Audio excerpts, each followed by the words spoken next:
I will be demoing how to start this website. So first things first, you want to have two different terminals, one for the backend and one for the front end. To start your backend, you want to do python manage.py run server. And then you can see here, there's no errors. And then for the front end, you want to go to cd my next app and do npm run dev.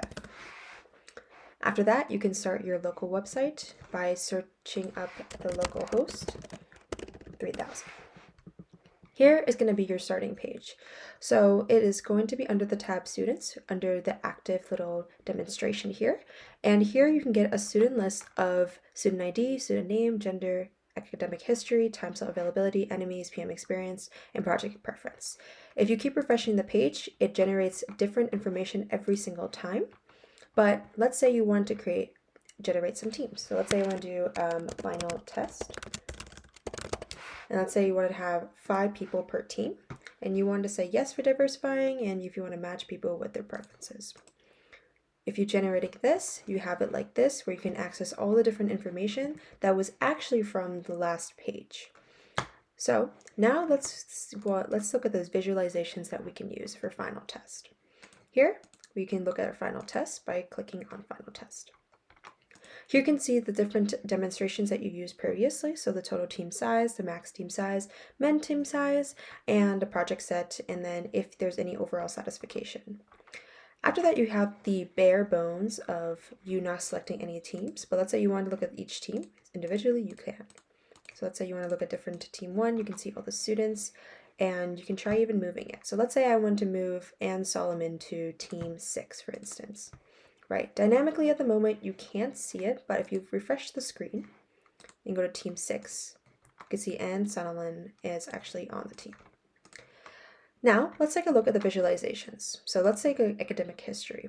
Here you can see the different visualization types that you can choose based off the chosen attribute, and the only way you can access it is if you press a radio button. So let's say you want to apply attributes, you can actually see it over here. Right, it goes for every single team, and the data obviously changes based off the database.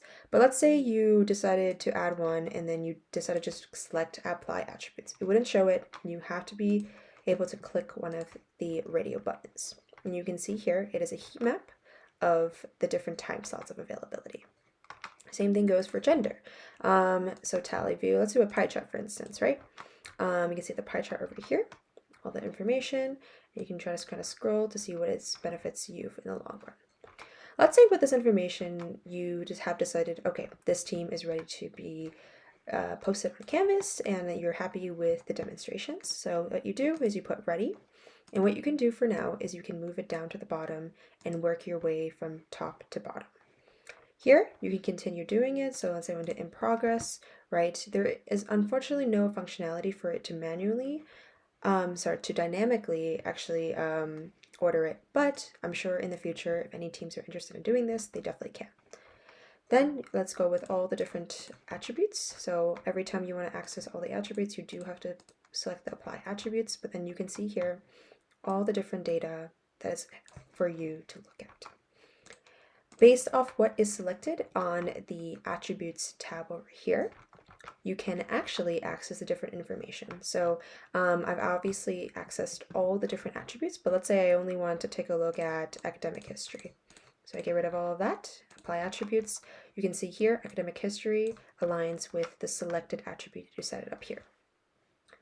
And after that, you can actually decide to just put ready for all of them.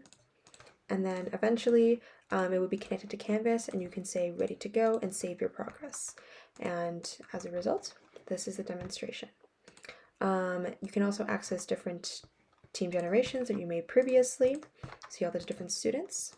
So over here, I put 25 students in one team, but obviously you can move it later on. So let's say you want to move this to team 2, right? And you refresh the screen. You can see now there's 2 students in team 2. Thank you for watching this demo, and hopefully if you have any questions or concerns, feel free to reach out to me.